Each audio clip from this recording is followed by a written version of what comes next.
on not where you think you should be in life. I think a lot of us are spending our time spending it on, the betterment of someone else's industry and not spending enough time on building ourselves. And I think self care is one thing, doing yoga, exercising, maintaining, reading, maintaining your body and your mind at the highest degree. But I'm also talking about from a business side of things, how you're spending your time, how your time is evaluated, and how to grow your wealth for the betterment of yourself and your family. And yeah, I guess what we're talking about today is the economic slavery of the middle class. I feel like we're all feeling it, especially now. Um, we're all kind of just getting by. We used to, aspire towards working towards becoming a better person. And, that meant being able to one day having a family, owning a home, you know, having a nice car, I guess, um, going on a family vacation.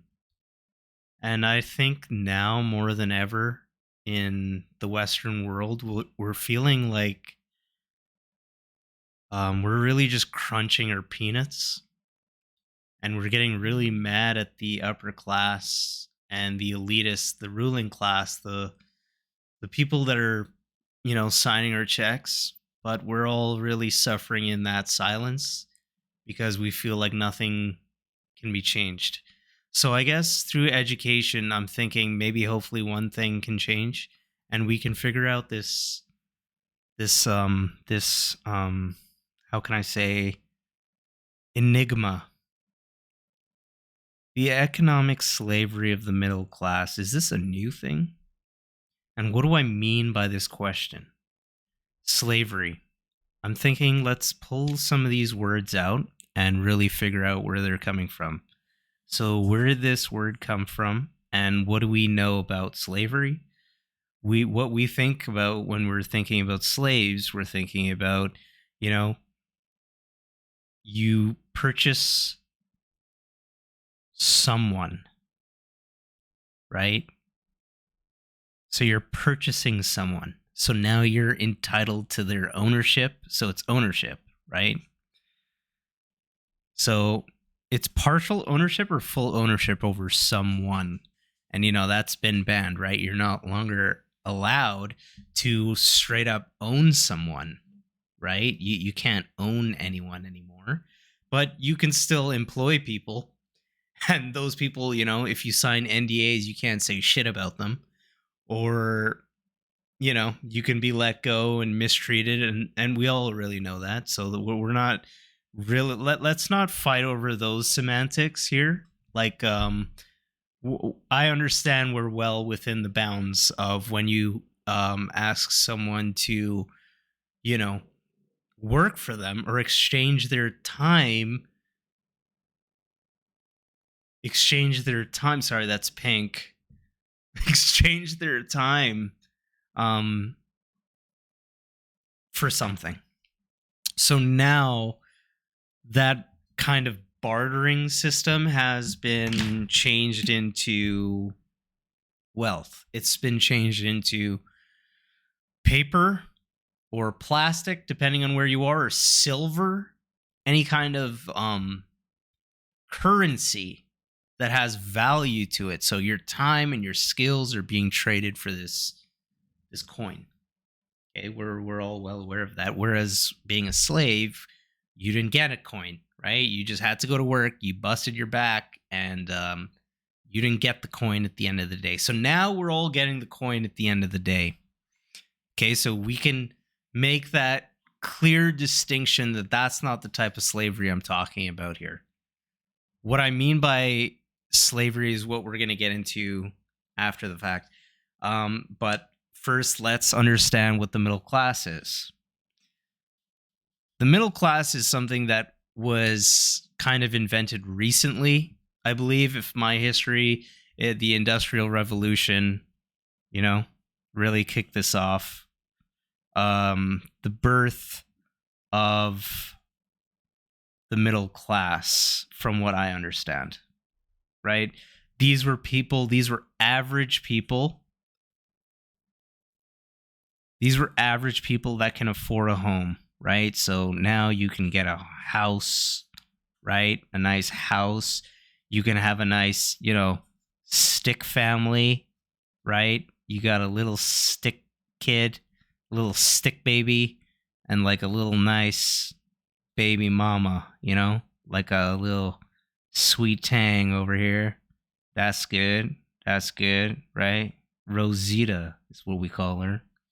No, I'm kidding. But what we basically mean, the middle class was something that you can aspire yourself to level up from the lower class into the middle class, which was kind of a relatively new thing because you were either low class or you were like elite, right?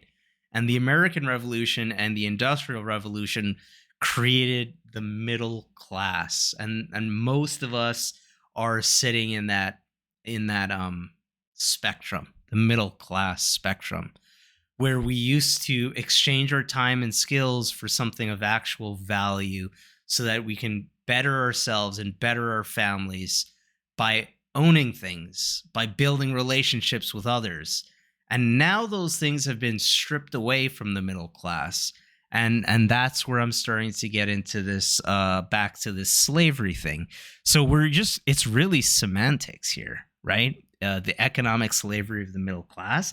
It's a play on words on the semantics of what's actually happening in our current society, because it's slavery because we're chained to paying off our debt, and we're just given enough to not even be able to fully pay off your debt and have. So it's like you're given one coin, but someone behind the scenes is taking 2 coins away from you. So you have to be there. So you're chained to that thing. You're still a slave. It's just different semantics. And so we may be better off than we were back in those days. That's for sure. And a lot of you could probably think about, why am I talking about slaves so much? Is because, well, if you look into my family history, if you go far back enough in the Commonwealth of Guyana, you'll find British-owned slaves. So I am actually a product of actual slavery. And so I'm looking at this and I'm seeing these correlations, and I want to share this with you because I don't know what to do. I'm still in that spectrum of the middle class, but I know with education, hopefully we can become free. Hopefully we can become free. Like Spartacus, man. Someone's got to wake up and free us. Because I think we're all really suffering in silence, and there's so many of us. I know it for a fact that there is so many of us doing this. We're all in our careers with people that we have our Christmas parties or Christmas events, Halloween spooky events, and things to make you feel like your time is being valued, but perhaps it's not. But perhaps it is. Maybe you have a great job and maybe you're doing really well for yourself, and that's really good. But I'm talking to the majority of people out there that are trying to live a life of purpose. And I think there is a huge missing gap for those people out there. So let me know what you think in the comments below. Please like and subscribe to the video. It helps me a ton. So especially when you're a new upcoming like YouTuber or whatever it is, it really does help. So until then, take it easy. Thanks for watching.